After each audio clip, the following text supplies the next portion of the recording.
Good morning, beloveds. So it's Saturday and I got to go to the park. It was good. There were squirrels. There were blue jays. There was a woodpecker. We hadn't seen the woodpecker in a couple of weeks, so it was nice to see the woodpecker again. Um, and the blue jays kind of came out to play towards the end. But early in the park, we saw a hawk flying low, but of course not anywhere.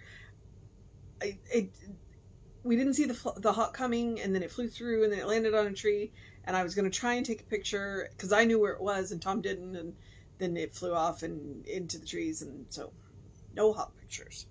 um, and I felt sorry for the squirrels. So that's my squirrel and bird report for the day, because I love my squirrels and birds, and I enjoy going to the park on Saturdays. So all right, it is August 26th.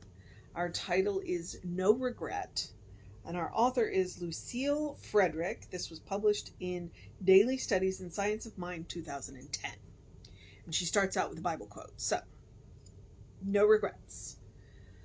Behold, I will do a new thing. I will even make a way in the wilderness and rivers in the desert. And that is Isaiah 43:19. Does regret bind you to the past? Dear friend, heed these paraphrased words of the scriptures. Today is the day the Lord hath made. Rejoice and be exceedingly glad. The past is but a shadow on the screen of time. It will cast long or short shadows according to your emotional mental projector. The past played its part in bringing you to your present understanding. Therefore, it had its place in your unfoldment. Name it good. Labor not in the regret of that which was or might have been. To do so is to allow the long shadow of regret to darken your day. Today offers you everything. It is a fresh beginning with new opportunities, new friends, new horizons. You live and move and have your being in the now of an omnipotent God. You live in omni-action. Let this day be dedicated to spirit. Let your prayer be spirit. From this day forward, I live in the now of your presence. I bless the past and I release it in the good that is now. Thank you, God.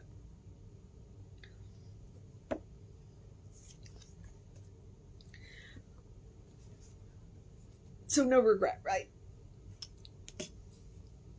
There's always the possibility of living in the might have been. But when we live in the might have been, we steal the joy from today. And we borrow against tomorrow. And that's something you can never pay back. There are a lot of things that happened in the past which we might consider non-preferred, and then yet we hear her say and call it good. Of all of the things that have happened in the past have made me who I am today. Are there things that I would have chosen not to go through had I been given a choice at the time? Yes. But I wouldn't be who I am now if I hadn't been through what I've been through. So I can look back at those, and while I'm not going to call them good, I'm going to say it is good, okay? And trust me, there are experiences that I have had that I would not wish on anybody, and don't wish on anybody. But I can't regret what I have been through and what I have done.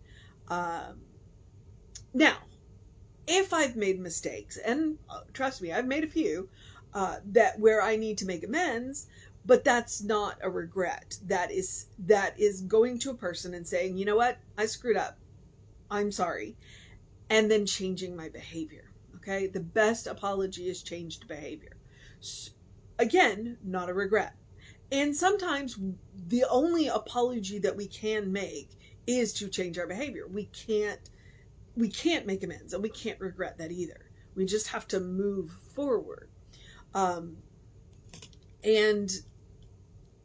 and live today, and live in the presence of today. And sometimes that's why you see the meme where they remind you, that's why they call it the present, because it's a gift. And there's also that idea of what anxiety and depression is. Depression is living in the past. Depression is having regrets. Now, there's also chemical. So, you know what? If you're struggling, then and you need to go talk to a doctor and get your hormones fixed.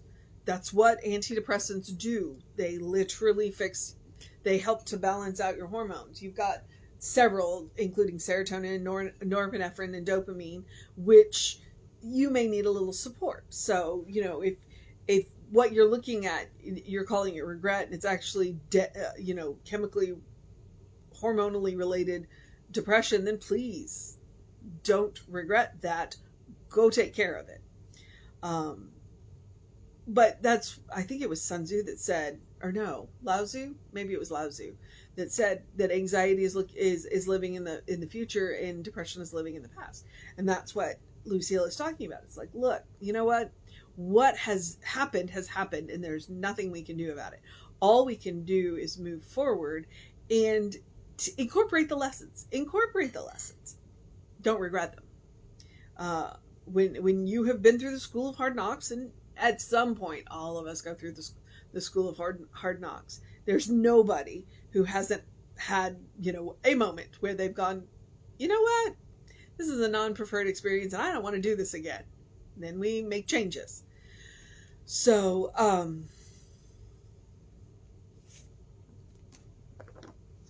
I feel like I've wandered too far away from the topic. Oh, there you go. She's talking about your emotional mental projector. So the past is but a shadow on the screen of time. It can cast long or short shadows according to your emotional mental projector. So that's what I'm talking about. Occasionally we do need to go back and look, especially if we're coming up on something that looks a little bit like what we've already been through. We can go back and review and go, okay, so this is what happened in this situation. These are the choices that I made. Then we can look at the new situation. Now, the new situation is not the old situation, but we may be able to incorporate a couple of lessons that we've learned and make different choices in the new situation. So it is worth it to go back and look at the past. It is not meant for us to go live there. Definitely not meant for us to go live there. And it's certainly not meant to have regrets. If you have regrets, make your amends and move forward. The past played its part in bringing you to your present understanding. Therefore, it had its place in your unfoldment. Name it good. And that's what we're talking about. It's like, if you have incorporated the lessons that you learned from preferred and non-preferred experiences, that's what we're going to call good. The lessons that you've learned. Not necessarily the experiences that you have had, but the lessons that you have learned. And I think that's an important distinction to make, because there's a whole lot of us who have had experiences that we were like, I would not have gone through that if I didn't have to. Okay? This is not a choice I would have made. That's not what we're calling good. We are calling good what you learned from it, what you grew, how you grew from it. You can still go back and look at that experience and go, yeah, that was not good. The experience was not good. What you learned from it, how you grew from it, your unfoldment from it. That is what we are calling good. And it's extremely important to make that distinction. Okay. I've seen a couple of memes where they're talking about how, well, you grew strong from that. And it's like, no, I needed to be protected from that. That experience did not make me strong. I was strong and survived that experience. So I really want to pin that, when we look back and say, and name it good, we are not talking about the experience. What we are talking about is the lessons that you learned from it and how you grew from it. That is what we are calling good. Okay. Too many times that gets borderline spiritual bypass, and I don't want to do that. And I don't want you to do that to yourself. Do not spiritual bypass non-preferred experiences. And yet, you can accept the good from them. Labor not in the regret of that which might or might not have been. That's what I was talking about. To do so is to allow a long shadow of regret to darken your today. You are stealing the joy from today and borrowing from tomorrow. And there's no point in doing that. It's like you can't do it again. And even if you could do it again, you're still going to make different choices. Because the definition of insanity is doing the same thing over and over again, except expecting a different result. Today offers you everything. It is a fresh beginning with new opportunities, new friends, and new horizons. I was just watching, because I was kind of flipping through the feed, and I saw Jay Shetty, and he says the two things to do first thing in the morning. Don't pick up your phone. Don't allow, he said, you wouldn't let 100 people into your bedroom. Why would you let 100 notifications in your bedroom? So don't pick up your phone first thing in the morning. And he said, then the second question is ask yourself what's good about today. What are you excited about today? And I'm like, that's really good advice. If you wake up in the morning with that attitude of gratitude, what am I excited about today? What do I get to do today? Well, today is Catter Day, so I get to spend the day cuddling with my cats. I have some work to do, but it does not preclude me cuddling with my cat. So if you'd ask me today, what am I excited about? Well, I got to go to the park. You already know that.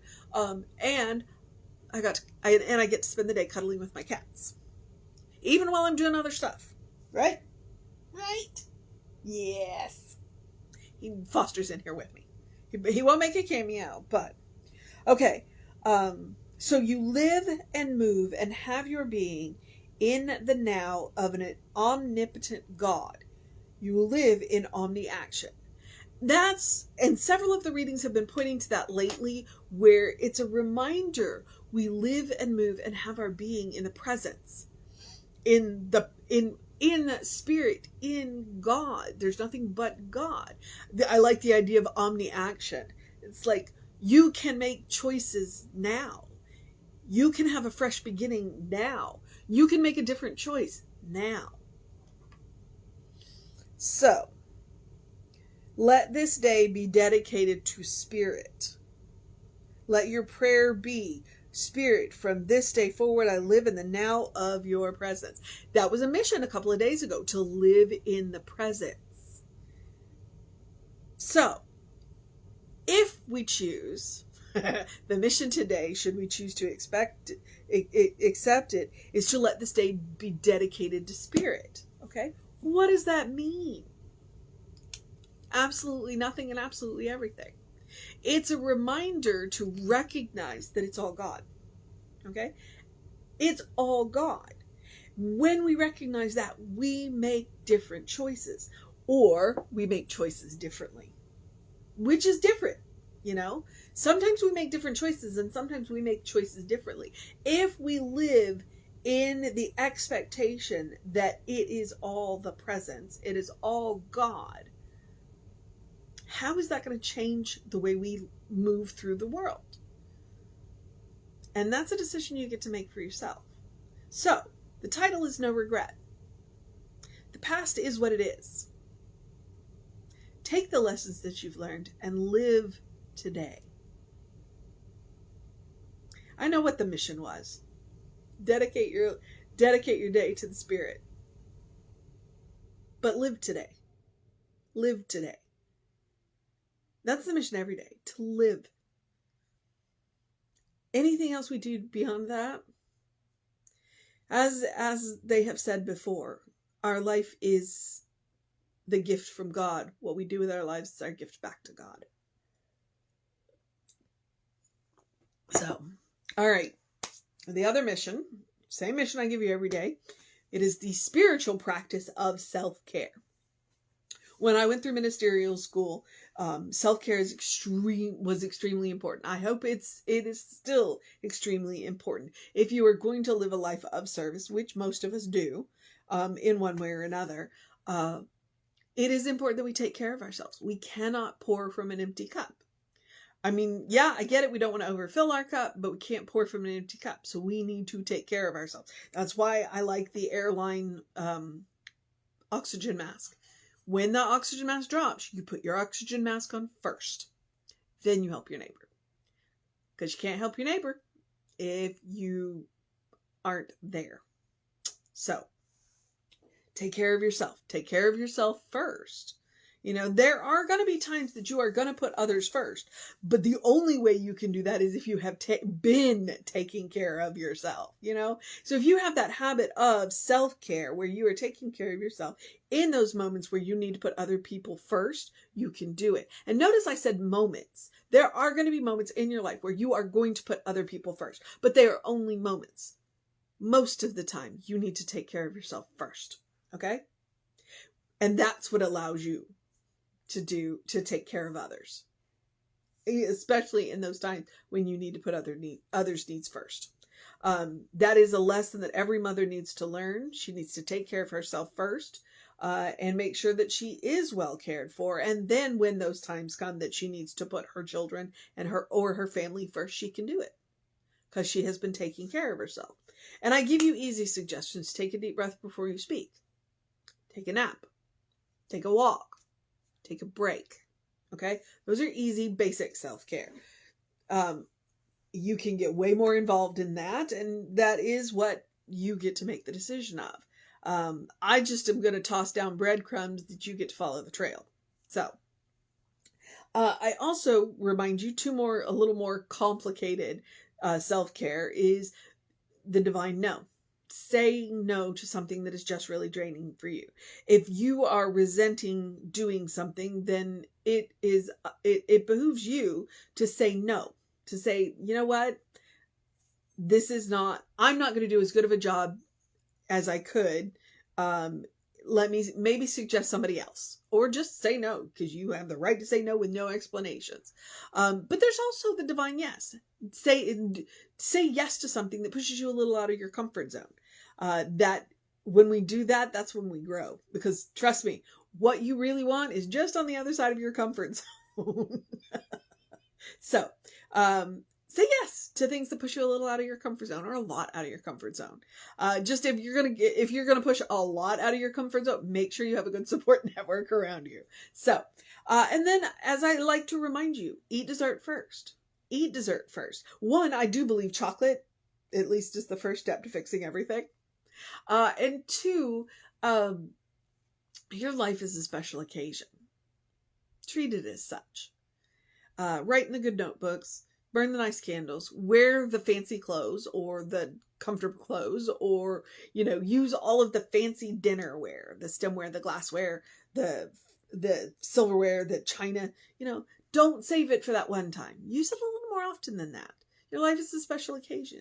Please treat it as such. Please treat it as such.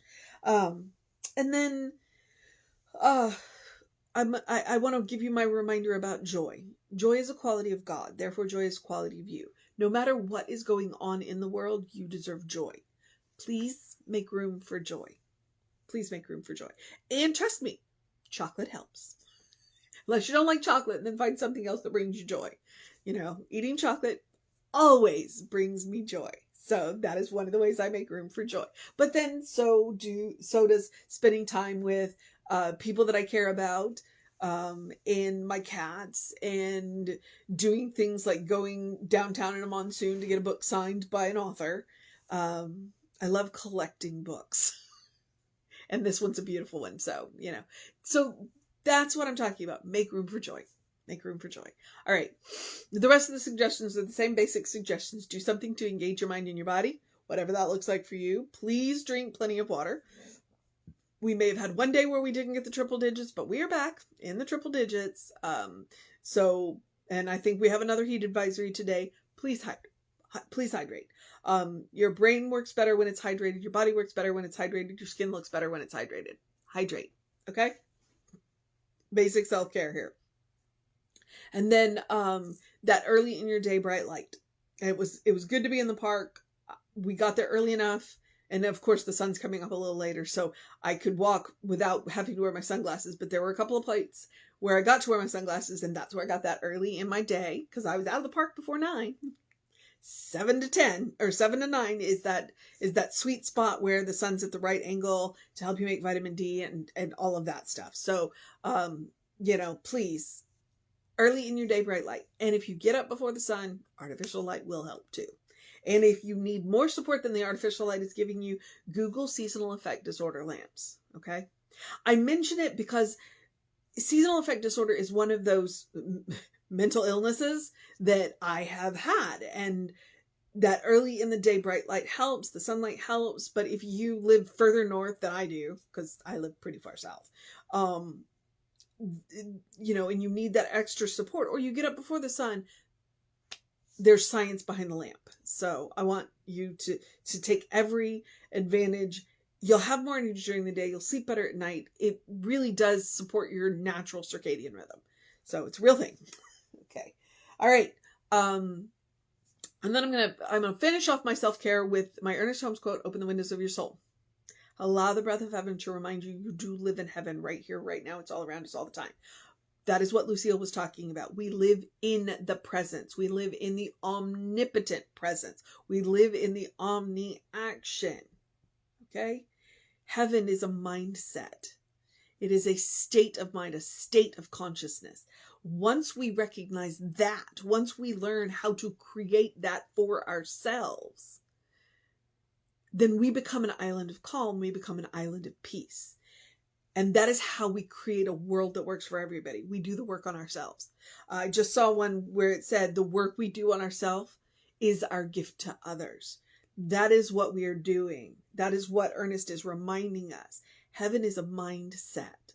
And once you get there, you hold your lamp up and you light other people's paths. We can't walk their paths for them. But what we can do is hold our light up and light their path so they can walk it more surely and more confidently. That's how we create a world that works for everybody. Okay? I'm definitely a CSL, Centers for Spiritual Living, as I am a dedicated creative lifer. Okay?